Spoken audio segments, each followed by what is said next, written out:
بسم اللہ الرحمن الرحیم. حاضرین، اس نشست کی گفتگو کا عنوان ہے اسلام اور ایکولوجیکل بیلنس، یعنی اسلام اور ماحولیاتی توازن. قرآن کریم کی ایک سورت جسے نبی کریم صلی اللہ علیہ وسلم نے قرآن کی زینت فرمایا ہے، سورہ الرحمن. شروع ہوتی ہے الرحمن علم القرآن، کہ وہ انتہائی رحم فرمانے والا، بے پناہ رحم فرمانے والا ہے جس نے قرآن کا علم عطا فرمایا، انسان کو پیدا کیا، خلق الانسان علمہ البیان. اسے اسی میں آگے فرمایا ہے والسماء رفعہا ووضع المیزان، اس نے آسمان کو رفع کیا، بلند کیا، اور ووضع المیزان، ایک بیلنس اسٹیبلش کر دیا، ایک توازن قائم کر دیا. اب یہ آسمان کا جو لفظ ذکر ہے، یہاں پر آسمان لفظ جمع میں نہیں آیا ہے، واحد سماوات نہیں کہا گیا ہے. اور جہاں لفظ واحد قرآن شریف میں آیا ہے، وہاں آسمان سے مراد یہ پہلا آسمان جسے کہتے ہیں، یا آسمان دنیا. اور اس بات کو بھی ذہن میں رکھیں کہ آسمان دنیا سے مراد قرآن شریف کے اندر، یا خالی آسمان سے مراد وہ ساری، اس کے اندر وہ تمام ستارے سیارے شامل ہیں جو ہمیں نظر آتے ہیں، بلکہ وہ بھی جن تک ابھی ہماری نظر نہیں پہنچی.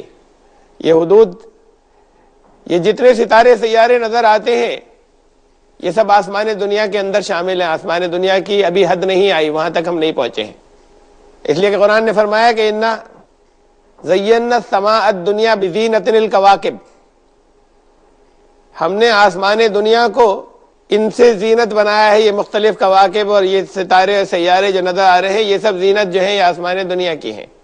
تو اللہ نے فرمایا اسے رفع کیا، یعنی یہ پورا سسٹم، یہ پورا نظام بنایا جو پلانٹس کا اور سٹارز کا ہے، اور ان کے بیچ میں ایک بیلنس اسٹیبلش کر دیا، ووضع المیزان. وہ بیلنس ان سارے ستاروں سیاروں میں آپس میں بھی ہے، کہکشاؤں میں، گلیکسیز میں، اور اس زمین پر، یا ان سب کے اندر جو کچھ ہے، اور اس زمین پر جو کچھ بھی ہے، ان سب میں بھی آپس میں ایک توازن ہے اور بیلنس ہے. یہ بیلنس، یہ توازن انسان تھوڑا بہت اگر تبدیل کرتا ہے تو یہ اپنے آپ کو خود قدرت، نیچر بیلنس کر لیتی ہے. دوسری فورسز اور طاقتیں جو زمین پر ہیں وہ اسے کمپنسیٹ کر دیتی ہیں، نعم البدل بن جاتی ہیں اس کا. لیکن ایک حد ہے، ایک لمٹس ہے، حدود رکھی ہے اسلام نے، دین نے ہر چیز کی. حدوں کو کوئی کراس نہیں کرے، حدود کو کراس کرنے والا ظالم کہلاتا ہے. تو اگر زمین پر جو انسان کے ایکشنز ہیں، ماحول سے متعلق، واتاورن سے متعلق، اگر ان میں بھی انسان حدوں کو پار کرتا ہے تو وہ ظلم کر بیٹھتا ہے، ظالم کہلاتا ہے قرآن کی زبان میں. اور اس میزان کے لیے قرآن نے کہا، یہ ووضع المیزان اللہ تطغوا فی المیزان، اس بیلنس سے چھیڑ چھاڑ مت کرنا. واقیموا الوزن بالقسط ولا تخسروا المیزان، اور بالکل ٹھیک طریقے سے اس بیلنس کو قائم رکھنا، اور یہ بیلنس جو ہے ڈسٹرب مت کرنا، اس میں خسارہ نہ ہو. یعنی یہ توازن جو ہے، یہ سنتولن جو اس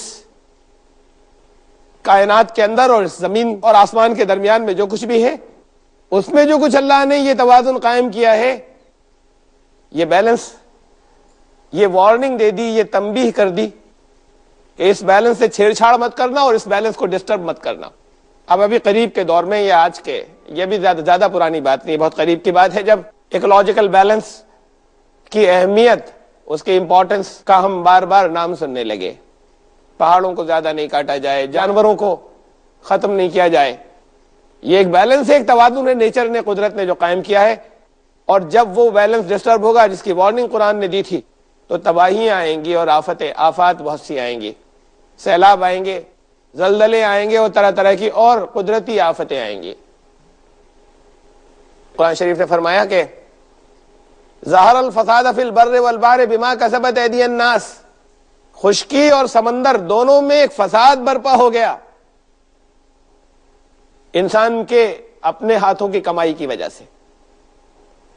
انسان کے کرتوتوں کی وجہ سے ایک فساد خشکی اور سمندر پہ، اور اس فساد کا شکار وہ خود بنتا ہے، اور مصیبتیں آتی ہیں اور آفات آتی ہیں. اسلام نے، یہ تو واضح براہ راست انسٹرکشن تھی یا ہدایت تھی قرآن شریف میں سورہ رحمان میں کہ جو بیلنس اللہ نے قائم کیا ہے اس بیلنس کو تم ڈسٹرب مت کرنا، اسے چھیڑ چھاڑ مت کرنا. اور نبی کریم صلی اللہ علیہ وسلم نے اپنی زندگی کے اندر مختلف موقعوں پر ان کا جو عمل رہا اور ان کی طرف سے جو ہدایات رہیں، جو انسٹرکشنز، وہ واضح طور پر اس بات کی طرف اشارہ کرتی ہیں کہ کتنا خیال رکھا ہے اس بیلنس کے قائم رکھنے کا. جانوروں کے سلسلے میں، اب یہ تو جانوروں کے رحم کے موضوع میں آتا ہے، لیکن اصل میں ان جانوروں یہ بھی ایک لاجیکل بیلنس ہے کہ ایک عورت نے کتے کو پانی پلایا، کتا پیاسا تھا، وہ کنویں سے پانی پی کر جا رہی تھی، نہ دیکھا کتا اپنی زبان سے گیلی مٹی کو چاٹ رہا ہے، رک گئی، کنویں میں اتری، اپنے موزے کے اندر پانی بھرا اور لا کر اس کو نچوڑ کر پلایا. اللہ کے رسول صلی اللہ علیہ وسلم نے فرمایا کہ اس عورت کی جو بہت سی برائیاں تھیں وہ سب ختم ہونے کے بعد خالی اس ایک کام کی وجہ سے اس کی مکتی نجات ہو گئی. اللہ نے اس عمل کو اتنا پسند فرمایا ایک جانور پہ رحم کا. ایک شخص نے ایک بلی کو قید کر لیا، گھر کے اندر دروازے بند کرنے کے بعد بلی کی موت ہو گئی تو اس سے توبہ کرنے کو کہا کہ اس کی وجہ سے اللہ تعالیٰ اتنا غضبناک ہوا کہ تمہارا یہ عمل جو ہے یہ تمہیں کہیں جہنم میں نہ لے جائے. ایک جانور کے اوپر اتنا ظلم کرنے. ایک حدیث ہے، اس کا مفہوم ہے کہ ایک چڑیا کے بچے کو بھی ناحق مارنا جو ہے وہ اللہ کو پسند نہیں ہے، اور اگر کسی نے ایسا کیا تو اس کو اللہ کے ہاں اس کا حساب دینا ہوگا، جواب دینا ہوگا.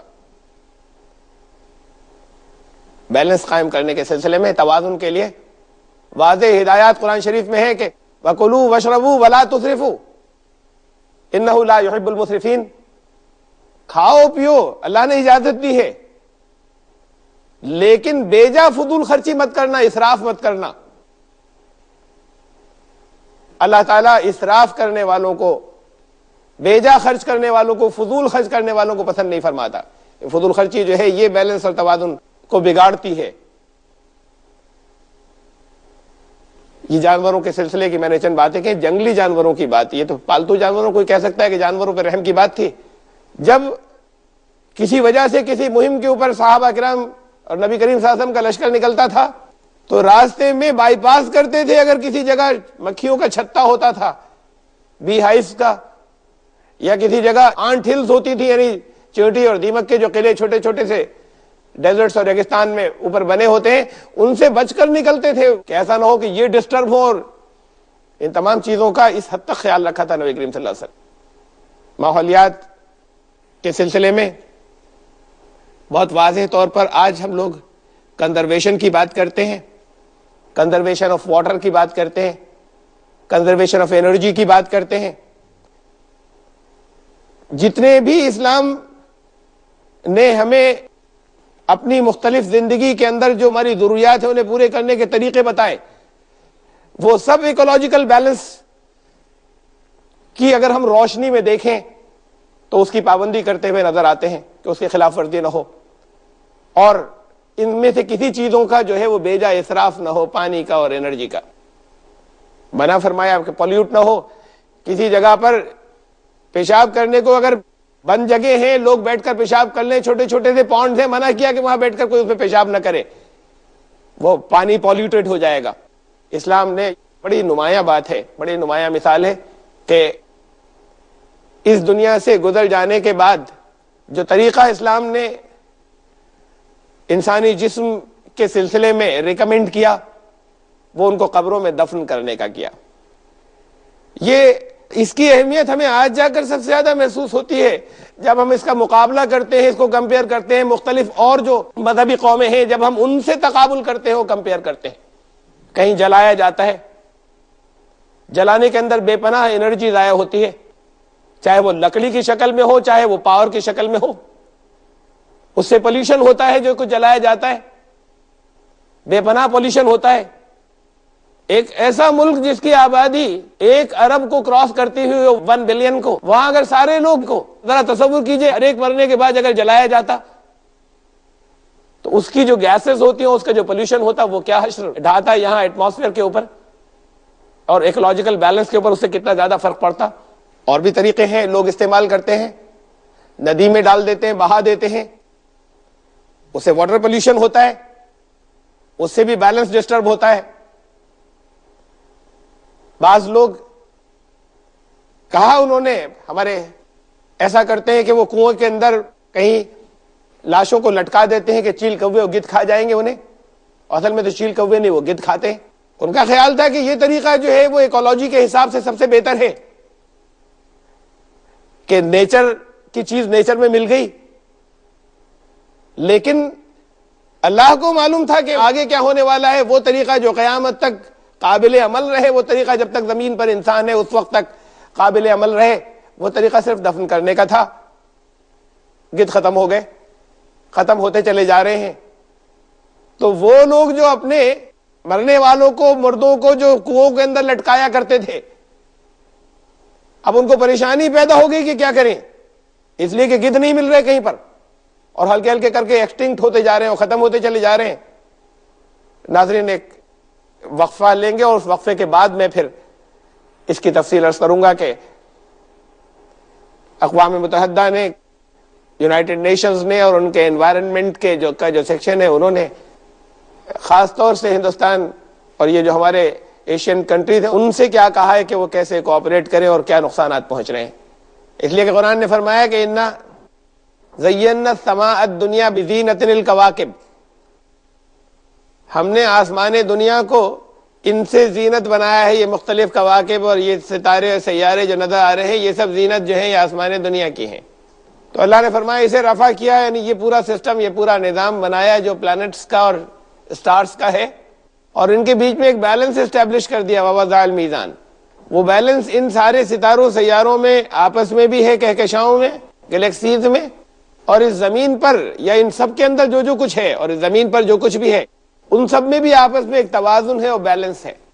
یہ بیلنس، یہ توازن انسان تھوڑا بہت اگر تبدیل کرتا ہے تو یہ اپنے آپ کو خود قدرت، نیچر بیلنس کر لیتی ہے۔ دوسری فورسز اور طاقتیں جو زمین پر ہیں وہ اسے کمپنسیٹ کر دیتی ہیں، نعم البدل بن جاتی ہیں اس کا۔ لیکن ایک حد ہے، ایک لمٹس ہے، حدود رکھی ہے اسلام نے، دین نے ہر چیز کی۔ حدوں کو کوئی کراس نہیں کرے، حدود کو کراس کرنے والا ظالم کہلاتا ہے۔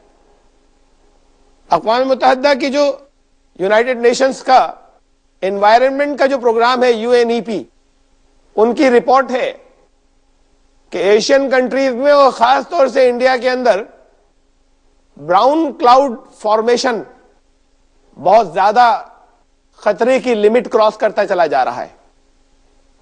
چھوٹے چھوٹے سے ذرات، یہ ہیز اور دھند دلی میں بھی ہوتی ہے، ممبئی میں بھی ہوتی ہے، بہت زیادہ ہوتی ہے، جہاں گاڑیوں کے ایمیشن زیادہ ہیں وہاں زیادہ ہوتی ہے۔ لوگ عام طور سے اسے کوہرا سمجھتے ہیں، وہ کوہرا نہیں ہوتی، گرمیوں میں اور کم ٹھنڈ کے اندر بھی ہوتی ہے، کوہرا صرف جاڑوں میں ہوتا ہے۔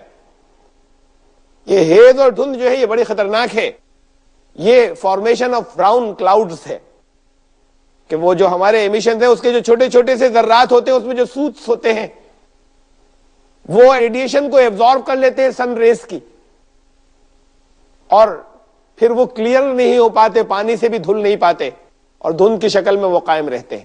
صحت کے لیے بے پناہ نقصان دہ ہے، انسانی زندگی کے لیے بے پناہ نقصان دہ ہے وہ دھند اور ہیز جو چھائی رہتی ہے لگاتار۔ بلکہ اوپر سے جب کبھی اگر فوٹوز لیے جائیں تو اسی لیے اس کو براؤن کلاؤڈز کہتے ہیں کہ وہ ایسا ہے جیسے کوئی ہلکے براؤن کلر کے بادل ہیں جو زمین کو جس نے ڈھک رکھا ہے۔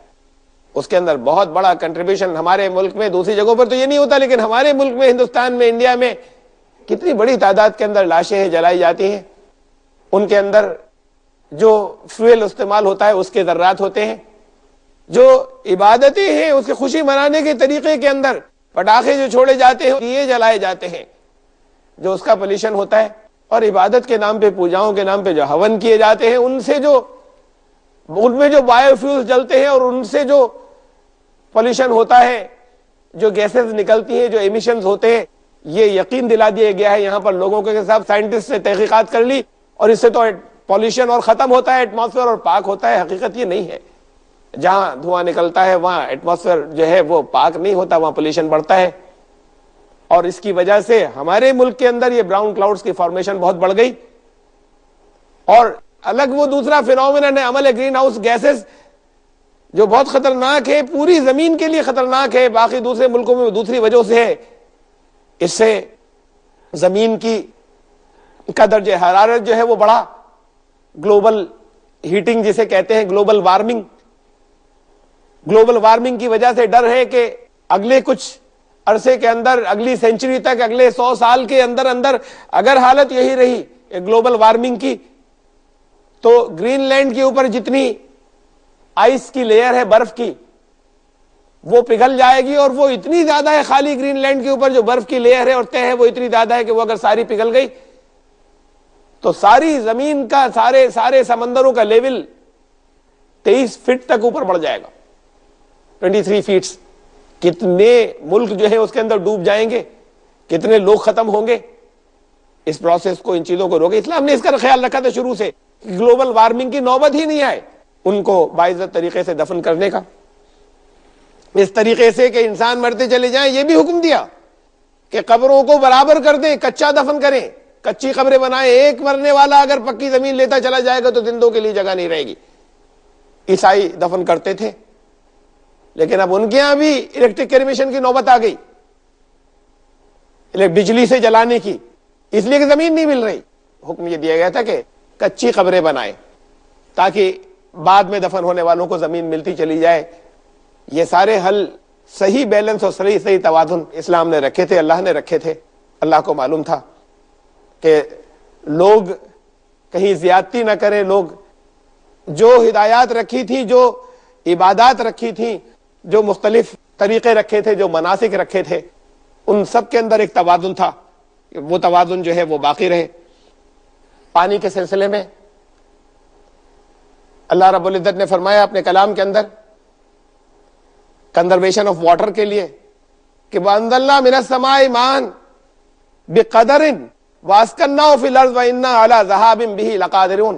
ہم نے آسمان سے پانی جو ہے وہ ایک ایسٹیمیٹ، ایک بیلنس کے ساتھ میں جتنی ضرورت تھی وہ ہم نے نازل فرمایا زمین میں، اور اگر ہم چاہیں تو ہم اس بات پر قادر ہیں کہ یہ پانی زمین میں سے نکل جائے اور ختم ہو جائے.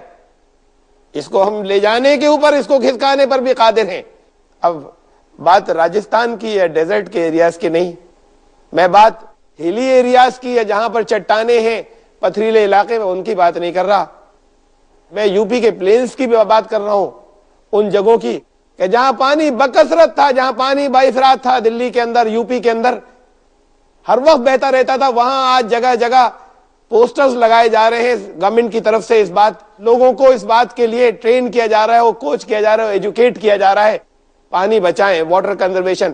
ارے پانی ہے بے پناہ، پانی ہے اور کہا جا رہا ہے پانی بچائیں. اللہ نے فرمایا کہ ہم اس بات پر قادر ہیں کہ پانی چاہیں تو لے جائیں.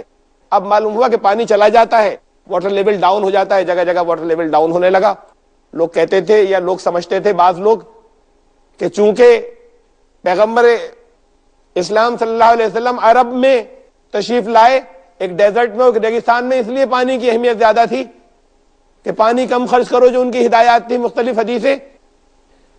فرمایا رسول اللہ صلی اللہ علیہ وسلم نے اس کا مفہوم یہ ہے ایک حدیث کا کہ اگر دریا کے کنارے بھی ہو کوئی، تو وہاں بھی اگر پانی کا اگر فضول خرچی کرے گا تو اس کا حساب اللہ کے یہاں لیا جائے گا. اگر کوئی شخص دریا کے کنارے بھی فضول خرچی پانی کی کرتا ہے، اس نے یہ ہدایات پہلے سے دے رکھی تھی کہ یہ توازن اور یہ ماحول جو ہے وہ بگڑ نہ جائے، یہ ایکولوجیکل بیلنس جو ہے وہ قائم رہے. اور اگر یہ ایکولوجیکل بیلنس قائم نہیں رہا تو پھر تباہیاں آئیں گی، اور پھر انسانوں کو اس کا گناہ، اس گناہ کی سزا یہیں اسی دنیا کے اندر بھگتنی پڑتی ہے. ارے قرآن نے نفس کا لفظ استعمال کیا ہے، جہاں قتل کی بات کہی کہ قتل مت کرنا، وَلَا يَقْتُلُونَ النَّفْسَ الَّتِي حَرَّمَ اللَّهُ بِالْحَقِّ. ہم عام طور سے اس کا ترجمہ ایسے کرتے ہیں، اور وہ ٹھیک ہے اپنی جگہ پر، اسے سمجھتے ہیں کہ کسی انسان کو مارنا مت، ناحق کسی کا قتل مت کرنا. لفظ نفس کے اندر جانور بھی شامل ہے، اور لفظ نفس کے اندر ہر لیونگ تھنگ شامل ہے، پیڑ پودے بھی شامل ہیں. گھاس کا تنکا بھی ناحق اکھاڑنا جو ہے وہ غلط ہے، وہ نقصان پہنچائے گا. انسان کی ضرورت کے لیے ہیں جو لمٹس اللہ نے مقرر کی ہیں، جو حدود مقرر کی ہیں اللہ نے، ان حدود میں رہتے ہوئے اور ان لمٹس کے اندر رہتے ہوئے. تو جہاں پر کہیں کسی انسان کو بھی سزائے موت دینی ہوگی، کہیں کچھ جانور بھی انسانوں کے کام آئیں گے، اور کہیں سبزی اور پھل اور دوسری یہ ساری چیزیں جو ہے یہ انسان کی غذا بنیں گی. لیکن جہاں ضرورت نہ ہو وہاں پر بغیر ضرورت اگر ایک گھاس کے تنکے کو بھی ڈسٹرب کیا جاتا ہے تو وہ نفس کی تعریف میں آتا ہے. ہر لیونگ تھنگ جو ہے وہ نفس کہلاتی ہے. قرآن نے کہا کہ ناحق کسی نفس کو ختم مت کرنا. تو اصل میں تو یہ قرآن نے بہت واضح طور پر ہم اس کو بجائے اس کے کہ ہم اس کا ترجمہ صرف انسان کر لیں، ہر لیونگ تھنگ کو ختم کرنے سے قرآن نے روکا تھا، اس لیے کہ اگر ناحق نہیں کیا تو پھر بیلنس بگڑ جائے گا، ایکولوجیکل بیلنس بگڑے گا۔ اگر ایسا نہ کیا کہ ضرورت ہی کسی کو ختم کرنے کی، وہ ختم نہیں کیا۔ ایک شخص کسی کی زندگی کے لیے خطرہ بنا ہوا ہے، اگر اس کو سزائے موت نہیں دی تو یہاں پر انسانوں کو نقصان پہنچے گا۔